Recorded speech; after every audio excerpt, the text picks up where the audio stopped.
sekarang ini yang nekat untuk mengakhiri hidupnya ya. Makanya alasan saya juga membuat video ini untuk lagi-lagi dan lagi untuk mengajak teman-teman semua yang gagal bayar atau sedang mau gagal bayar ya, untuk lebih lagi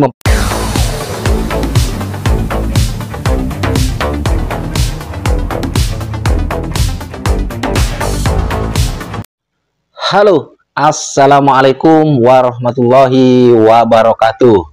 Jumpa lagi bersama saya di channel kesayangan kita semua, Faiz Official Pinjol. Apa kabar saudara-saudaraku semua? Apakah kalian sehat-sehat saja? Saya doakan agar kalian selalu dalam lindungan Allah Subhanahu wa Ta'ala, dilimpahkan rezekinya dan selalu diberi nikmat sehat. Amin, amin ya Rabbal Alamin. Di video kali ini saya tertarik untuk membahas ya teman-teman, di sini ada berita duka sebetulnya ya dari saudara kita yang berada di Malang ya teman-teman. Beberapa hari yang lalu ada kasus di Malang, yaitu bunuh diri teman-teman gara-gara pinjol ya, gara-gara disambangi pinjol, diteror oleh pinjol ya teman-teman. Bagaimanakah itu pembahasannya? Nanti kita akan bahas setelah kalian menekan tombol subscribe-nya dan menekan tombol loncengnya agar kalian selalu mendapatkan notifikasi terbaru video-video dari Faiz Official Pinjol. Baik teman-teman, saya anggap kalian sudah mensupport channel ini dengan cara mensubscribe channel ini. Yang saya pengen tegaskan di sini ya, mari-mari gabung semua teman-temanku ya, biar kita perkuat mental lagi, biar kasus-kasus serupa seperti yang dialami saudara kita yang di Malang ini tidak terjadi ya teman-teman ya. Saya fokusnya untuk memperkuat mental lagi nih di malam hari ini, di kesempatan hari ini, untuk agar tidak terjadi lagi hal-hal serupa seperti kasus yang berada di Malang ini teman-teman ya. Sebelumnya kita akan bacakan dulu sih apa sih beritanya ya teman-teman. Setelahnya nanti saya akan memberi pencerahan-pencerahan untuk kita ke depannya teman-teman. Jadi ini judulnya ya, pinjol makan korban lagi teman-teman ya. Ini di Malang Kota. Jadi saya bacakan, kalian juga bisa lihat di layar sini. Seorang pria berusia 33 tahun ditemukan gantung diri di rumahnya Jalan Batu Amril RT 3 RW 4 Kelurahan Pandanwangi Kecamatan Blimbing tadi malam ya. Ini sekitar kurang lebih 4 atau 5 hari yang lalu teman-teman. Baru saya sempat membahasnya ya.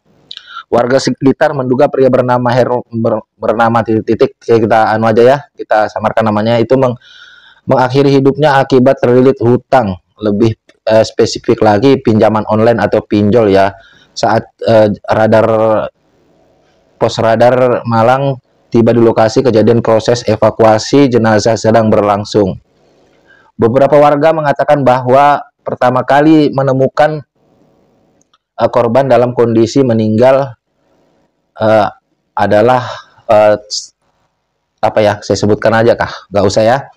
Pria 50 tahun ini merupakan orang tua titik-titik mengungkap bahwa petang itu dia sedang mencari anaknya karena tidak ditemukan di lantai 1, maka bapak ini naik ke lantai 2 sambil bermaksud untuk menyalakan lampu. Betapa kagetnya di saat dia mendapati anaknya sudah gantung diri teman-teman ya.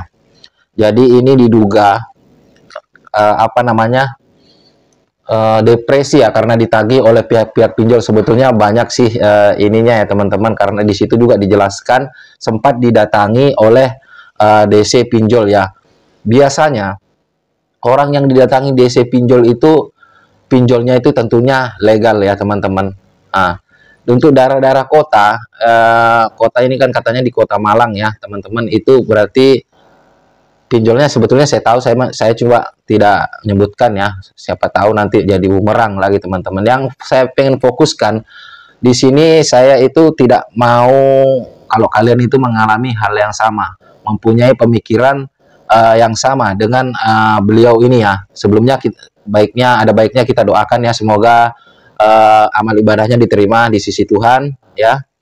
Dan juga keluarga yang ditinggalkan itu diberi ketabahan. Amin, amin ya Rabbal Alamin ya. Di sini saya tidak mau teman-temanku semua yang baik yang nonton di channel ini maupun di channel lainnya itu mengalami hal yang sama dan punya pola pikir yang sama seperti saudara kita ini yang mengakhiri hidupnya dengan cara menggantung diri ya. Saya tidak mau seperti itu, teman-teman. Apakah nyawa kalian itu semurah itu, ya teman-teman ya? Apakah nyawa kalian itu hanya dihargai dengan 20 juta, 30 juta? Saya yakin tidak semurah itu. Misal saya jadi orang kaya, saya meminta nyawa Anda, saya kasih 1M, mungkin kalian juga tidak mau, teman-teman. Karena memang sebetulnya tidak seram itu kalau kita itu terlilit hutang.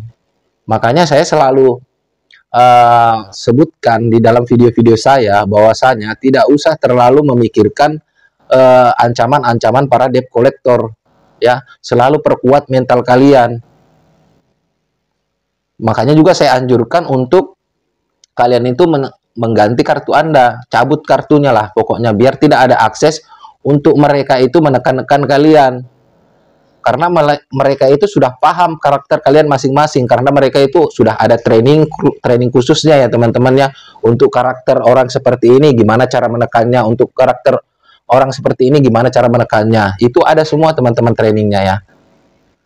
Jadi buat saudara-saudaraku, yuk kita perbaiki lagi pola pikir kita, perbaiki lagi cara mensugesti diri kita sendiri. Karena awalnya itu ya karena kita mensugesti diri kita sendiri yang tidak-tidak.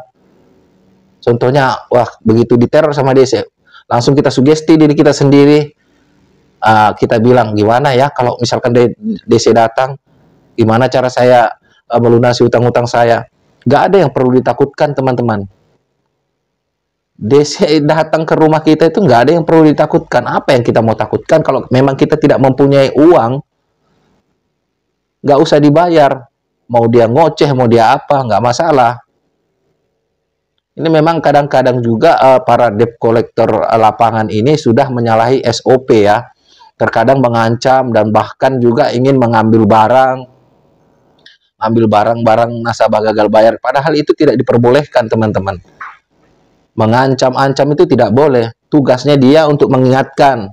Saya contohkan, kalau DC debt collector itu datang, cuman permisi Pak, Ibu, Anda mempunyai tagihan di aplikasi ini, tolong segera dibayarkan. Seperti itu aja, nggak boleh lebih. Nggak boleh ngancam. Kalau Bapak atau Ibu nggak bayar, saya akan sita barang-barang atau saya akan bawa ke jalur hukum. Nggak bisa seperti itu. Itu tidak diperbolehkan. Itu sudah menyalahi aturan yang dibuat oleh AFPI dan OJK sendiri, teman-teman ya. Jadi kalau kalian mendapatkan hal-hal yang seperti ini, ancaman-ancaman baik lewat telepon maupun ancaman DC lapangan, nggak usah terlalu dipikirkan.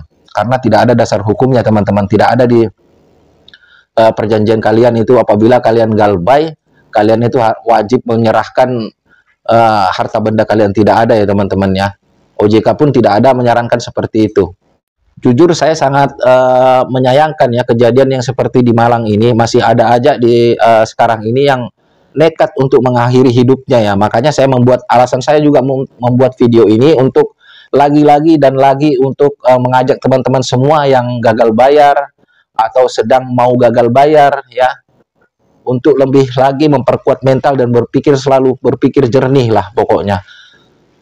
Saya tekankan sekali lagi, tidak ada yang akan terjadi pada diri kalian apabila kalian gagal bayar. Ya teman-teman, tidak ada.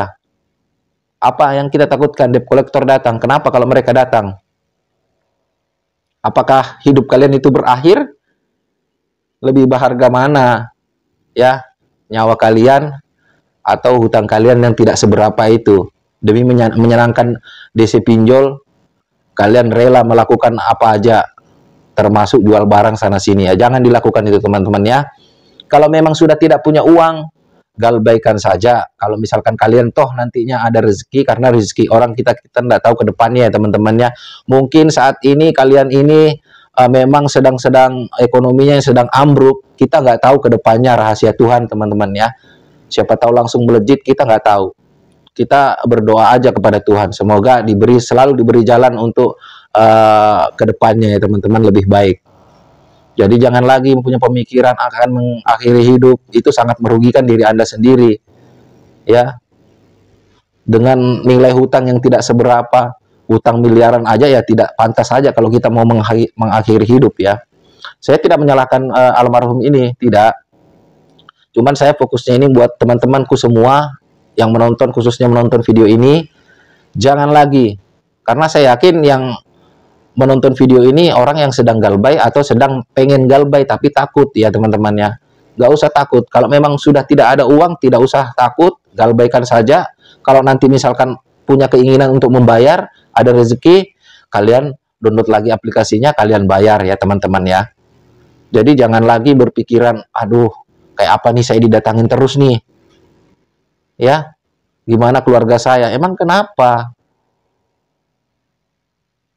Ya, tapi menurut saya kasus yang di Malang ini saya yakin itu pinjol-pinjol legal yang besar ya teman-teman, karena yang mencakup wilayah sampai ke Malang itu memang ada ya pinjol-pinjol yang sampai ke situ, memang wilayah kota.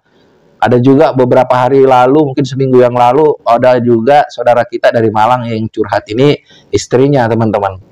Suami saya terlilit belasan pinjol ya. Saya sudah nggak sanggup membayar.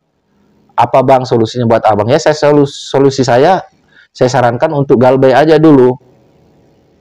Aku nggak tahu juga apakah itu, mudah-mudahan bukan ya seperti itu, karena ini sudah seminggu yang lalu, baru kejadian ini sekitar 4 atau 5 hari yang lalu teman-teman ya. Jadi kita fokus aja, yang bekerja fokus bekerja, yang berdagang fokus berdagang, nggak usah mikirkan kapan DC lapangan datang, apa yang terjadi pada kita, nggak usah, tidak ada yang terjadi pada kalian semua ya saudara-saudaraku ya. Tidak akan ada apapun yang terjadi pada diri kalian. Hidup kalian tidak berakhir apabila gagal bayar pinjol. Justru hidup kalian akan berakhir jika kalian itu selalu memikirkan pinjol-pinjol itu. Karena semua aktivitas yang menghasilkan cuan atau menghasilkan uang itu tidak kalian kerjakan dengan baik dan benar nantinya. Contoh misalkan kita bekerja, kita itu nantinya tidak fokus karena memikirkan hutang-hutang pinjol kita, dan nanti berujung keteledoran dan kita bisa dipecat oleh atasan kita teman-teman ya.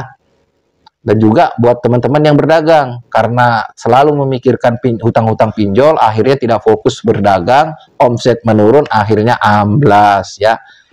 Jadi poin terpentingnya itu kalian tetap fokus, tetap berpikir jernih ya. Perkuat mental kalian. Kalau perlu kalian pas galbay itu cabut. Saya wajibkan di sini cabut kartu ya. Kalau memang kita tidak kuat mental ya teman-teman, biar tidak terjadi hal-hal yang serupa lagi. Karena memang kejahatan pinjol ini merajalela teman-teman. Bukan pinjol ilegal aja. Sekarang sudah pinjol-pinjol legal pun sudah sangat-sangat meresahkan teman-temannya. Memang awalnya kita terbantu. Saya juga akuin memang awalnya kita terbantu. Tapi ujung-ujungnya kita memang terjerat, mencekik ya. Jadi saya mohon sekali lagi jangan ada saudara-saudaraku ini yang punya pemikiran hidupnya akan berakhir apabila didatangin DC pinjol ya. Tetap tenang, tidak akan terjadi apapun pada kalian apabila kalian itu gagal bayar pinjol ya. Resiko terberat sama masih apabila pinjol itu terkoneksi ke Slik OJK, kalian masuk ke daftar hitam Slik OJK. Berarti kalian itu tidak bisa minjam lagi. Berarti kan bagus ya teman-temannya. Berarti kita tidak hutang-hutang lagi ya. Semoga ini dipahami buat saudara-saudaraku semua. Silahkan share ya. Biar banyak yang tahu, banyak yang paham. Biar tidak melakukan hal-hal yang serupa lagi seperti kasus yang saudara kita ini yang berada di Malang ini ya teman-teman. Saya tidak ingin itu terjadi pada diri kalian semua, karena kalian adalah saudara-saudara saya semuanya, sebangsa dan setanah air ya. Saya rasa video saya sampai di sini, semoga bermanfaat. Saya akhiri, wassalamualaikum warahmatullahi wabarakatuh. Salam hormat saya, Faiz Official Pinjol. Sampai jumpa di video-video berikutnya.